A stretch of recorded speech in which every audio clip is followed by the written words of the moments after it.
Now, the rest of the story.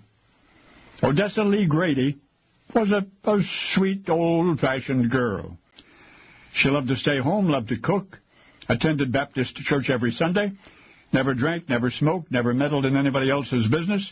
Her creative urge was satisfied by making her own clothing and draperies for her home. So it just stood to reason that this sweet, old-fashioned girl would marry a nice, old-fashioned fellow. She did.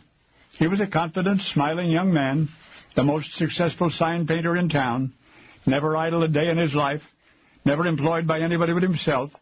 He could afford to buy his own home at the age of 23. Now the couple's baby was long overdue, and Lee's labor was almost record long. The doctors were baffled, and then they discovered the baby's head was simply too large. They tried everything, pulling and pushing and desperately coaxing the reluctant infant into the world, but Lee remained in labor. And finally the baby's head was showing just enough so that the doctors could help him out the rest of the way with forceps. And at 6:35 p.m. on the 17th day of January at Louisville's General Hospital, the little boy was born. The forceps scars on his cheek would always be there, a barely perceptible badge of triumph. And the proud parents hoped that everything would now return to wonderful, blissful, dependable normal. But not yet.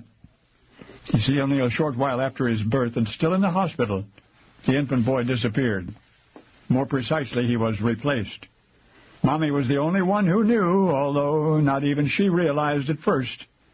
She had asked to see her baby, and a nurse had brought her a newborn infant, and Lee had 10, maybe 15 minutes before it dawned on her the child she was cradling in her arms was not her child. She blinked. She stared. Could she trust her feelings? Oh, you bet she did. So Lee rang for the nurse. "Where's my baby?" she demanded. "Why, this is your baby," the nurse answered calmly, to which Lee insisted that the infant was most certainly not her own, and she was right. And after a search, the embarrassed hospital staff apologetically returned Lee's son, and of course the other infant, to his rightful mother.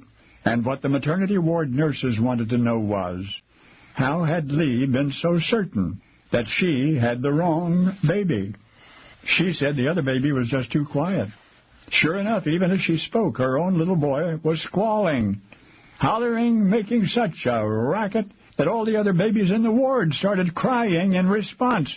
It was a sign of things to come, because Lee's baby was destined to make a big noise in this world. Even as an infant, he tried with all of his might to talk. Once he learned how, he talked quite a bit. You see, the son of Odessa Lee Grady Clay, source of that big noise that echoed throughout Louisville, Kentucky's General Hospital, January 1942, he, little Cassius Clay, one day became Muhammad Ali. Now you know the rest of the story.